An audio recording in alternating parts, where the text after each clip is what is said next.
Forensic Science, Chapter 1-1, PowerPoint.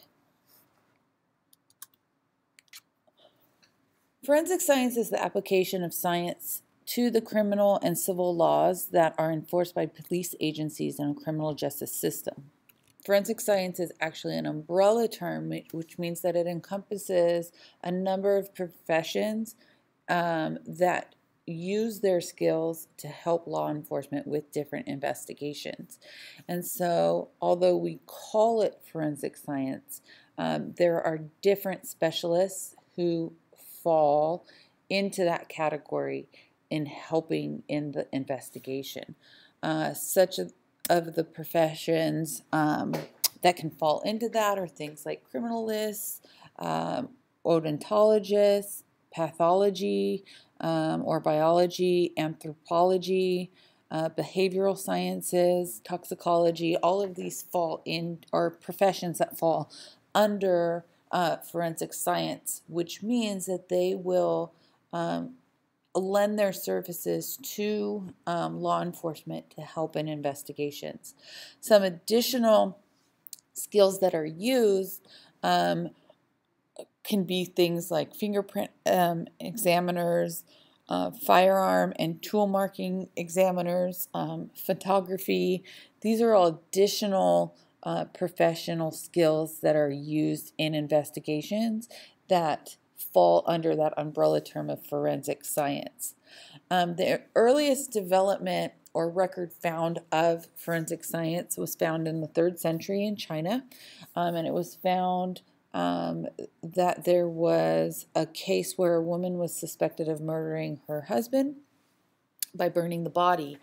She, however, claimed that he had died in the fire accidentally, but the coroner was suspicious in this, noticing that the man didn't have any ashes in his mouth or in his lungs. So he decided to conduct an experiment by burning 2 pigs, one of them dead and one of them living.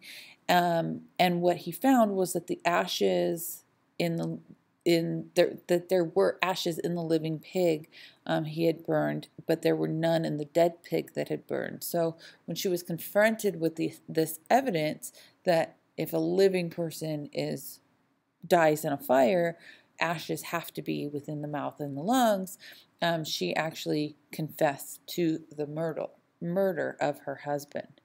So that's the earliest records found of forensics being used in an investigation. Initially, the first successful test for detecting arsenic, which is a poison in corpse, was devised in 1775 by a Swedish chemist, Carl Scheele.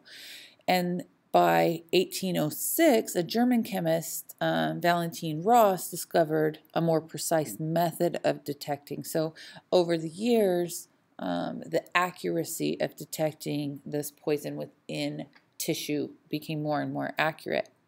But by 1814, Orfila published the first scientific treatise on detecting poison. So the first academic scientific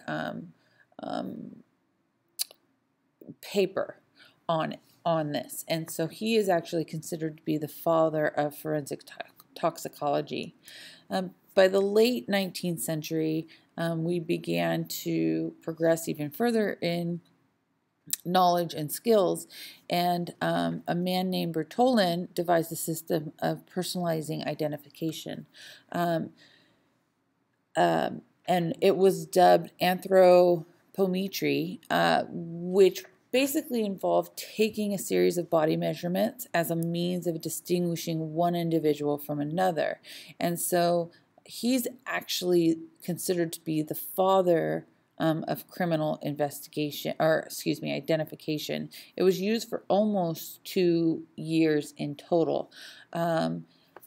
Here is a picture of this process of taking the individual measurements of different parts of the body. They then take notes on these and file these. So if a person is suspected, They're able to identify them based on their measurements. But by the late 19th century, we were able to develop a methodology for classifying fingerprints. And so this procedure, this methodology was a little more accurate in identifying people, and so was used regularly to identify criminals. So as they were arrested, fingerprints were taken and filed away under their names. And by 1893, a man named Hans Gross was the first to apply the scientific method to a criminal investigation. And so it furthered the backing of the scientific world to help to solve these crimes. By the 20th century, there was the discovery of the different groupings of blood types, the A, B, O, AB blood types. And so with using this, they were able to devise a way of determining the blood group of a blood stain. So they were able to take a sample of a blood stain and determine what is that blood grouping. Is it A? Is it B? Is it O? And so on. And during this time in 1910, a man named Edmund Lockhart was the first to actually demonstrate how the scientific method could be used within a crime lab. He convinced Lyons, France police department to give him 2 attic rooms and 2 assistants. And this became the first crime lab that existed. Eventually, he became the founder and director of the Institute of Criminalistics at the University of Lyons in France. And by the time that World War I had ended, the microscope had been more, further developed. And so a colonel was able to develop techniques using the microscope to analyze or examine firearms by using a comparison microscope. Lockhart's exchange principle is what we will be working on in class next. And so what he stated was that 2 objects that come into contact with one another, there is an exchange of materials between them. And he believed that criminals can be connected to a crime by particles that are carried from the crime scene. So even if, nothing was left behind in that crime scene, that doesn't mean that something wasn't taken with them. And we'll be working with this next class to identify these different aspects. As scientific advances started to occur, electrophoresis, things like this all gave a huge boost to criminal investigations. And it allowed modern forensic science to identify substances and connect evidence to a person, to a place, which in turn helped these investigators to better solve these crimes. DNA typing is one of the most significant findings that have occurred that have helped in criminal investigations. It was only a little over 30 years ago where Sir Alec Jeffreys developed the first DNA profiling test. So this, when we say, is a fairly new method of identification, in retrospect, it is.